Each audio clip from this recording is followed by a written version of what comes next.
bonjour. Et donc voilà, aujourd'hui on va me suivre dans un voyage en Mongolie. En Mongolie, j'ai fait 2 voyages, dont un avec mon épouse Catherine. Et voilà, le premier voyage, je suis allé voir la fête, une grande fête, un festival. C'est le festival de glace. Donc ça se passe tout au nord de la Mongolie. La Mongolie se situe tout près de la Sibérie en fait, hein. Donc il y fait très froid. C'est vraiment un peuple aussi qui vit dans le froid. Et tous les hivers, vers le mois de février et mars, eh ben, avec le printemps qui arrive, ils font une fête qui s'appelle le festival de glace. Alors ça se passe sur un lac. Le lac, c'est le lac Kovsgol. C'est voilà, ce lac, il est là, ce lac Kovsgol. On le nomme aussi le Petit Baïkal,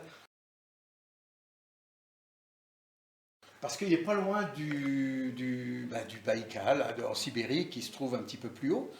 Et on dit que c'est son petit frère parce que il est plus petit, mais surtout il a les mêmes caractéristiques. C'est-à-dire qu'il a cette couleur bleu turquoise, et il a le vent aussi qui pousse la neige et qui fait que des fois c'est un vrai miroir.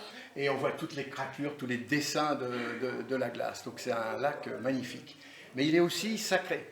Donc c'est un lac sacré qui est la perle bleue de la Mongolie. Vous voyez, comme quoi c'est un lac qui a vraiment, vraiment beaucoup d'importance. Hein. Pour eux toujours, hein, pour les Mongols qui sont très croyants. On va dire qu'il y a beaucoup de chamans en Mongolie. Et donc il y a aussi beaucoup d'ovo. Alors l'ovo, on ne l'a pas sur les photos ici, mais il faudra venir le voir plus tard. C'est un cairn chamanique en fait, hein, avec des pierres, avec des drapeaux, avec des ossements, avec du bois. Donc tout ça c'est très très religieux. Ils en font 3 fois le tour et ça protège un petit peu, ça les protège.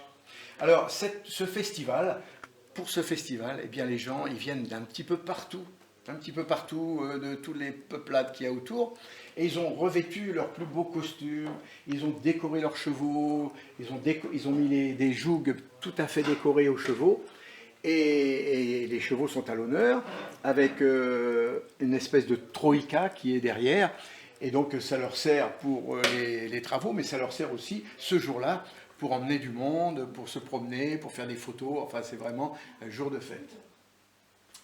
Les gens viennent avec leur sidecar, ils viennent en voiture, ils viennent à cheval, ils viennent à pied sur le lac qui des fois est recouvert de neige et donc entouré de montagnes. C'est un superbe lac. Et voilà, et donc ils amènent tous leurs ustensiles. On voit que dans ce petit chariot là et dans le sidecar, ils emmènent tout le matériel pour leur stand. Ils vendent également beaucoup de choses là-bas le long du lac.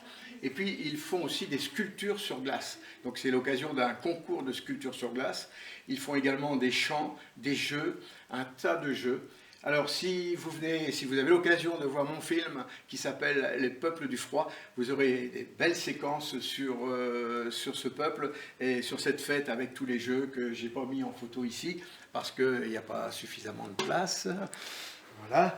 Et puis voilà, ces costumes et ces troïkas et ces montagnes derrière, voilà ce qu'on a du côté du lac Kovsgol en Mongolie, tout au nord de la Mongolie. Pas loin, on va trouver un autre peuple que je n'ai pas mis non plus en photo ici, mais qui est dans mon film, un autre peuple du froid et qui est éleveur de rennes, ce sont les Tsatanes. Et les Tsatanes, ils ne sont pas nombreux du tout, ils sont à peu près 200 à vivre tout à fait au nord de la Mongolie, et c'est le seul peuple en Mongolie qui est éleveur de rennes. Donc les Tsatanes avec des chamans, bien sûr, là-bas. Alors j'ai fait un deuxième voyage en Mongolie avec mon épouse Catherine, comme je disais tout à l'heure, et là nous sommes allés dans l'Altaï.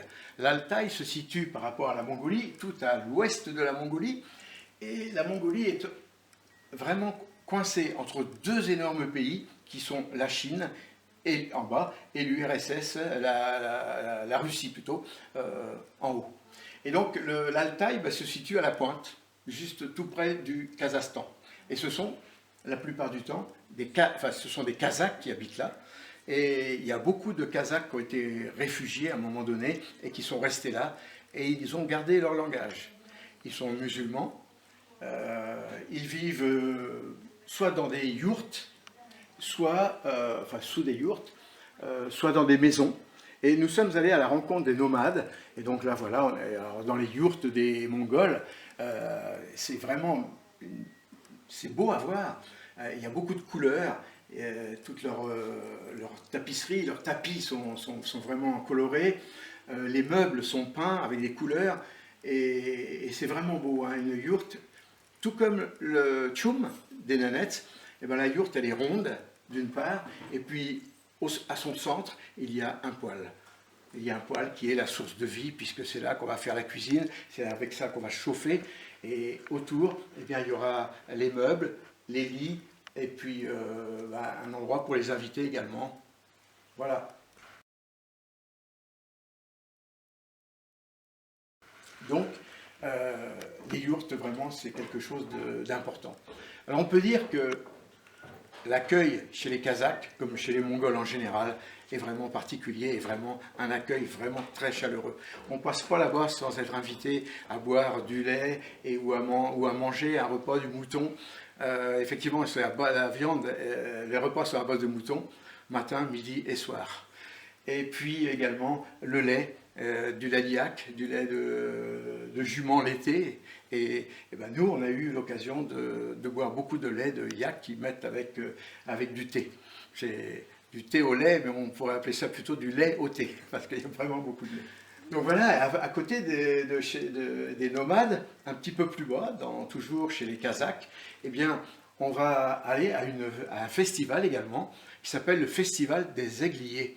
Alors le Festival des Aigliers, il attire un nombre impressionnant de chasseurs, des chasseurs à l'aigle. Et ça, ça existe depuis vraiment très très très longtemps. C'est pareil que les nanettes, c'est ancestral.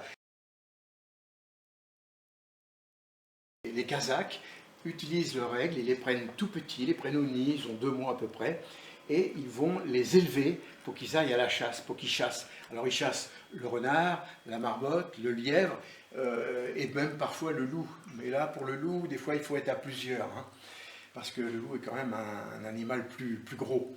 Alors ces aigles, eh bien, ils sont entraînés pour la chasse, et alors ils font un festival qui rassemble tous ces gens-là. Festival des Aigliers, tout à l'ouest de la Mongolie. Alors on était dans une famille d'aigliers, et donc on voit là le fils qui s'appelle David d'ailleurs, et je suis allé avec eux à la chasse. Au moins on a essayé de chasser, mais voilà leur aigle qu'ils ont dressé.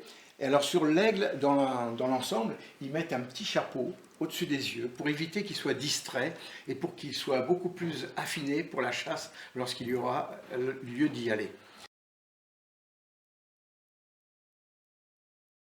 Alors, au moment du festival, eh bien, il y a un tas de jeux, on va dire de manifestations, d'exercices, et ils sont primés et ils ont vraiment beaucoup d'honneur. Tout comme le festival sur glace, eh bien, ils mettent leurs plus beaux costumes, et puis l'aigle a toujours, ben là on ne le voit pas ici, mais il a sur le dos de l'aigle, souvent, il y a une plume de chouette, et la plume de chouette, elle porte bonheur.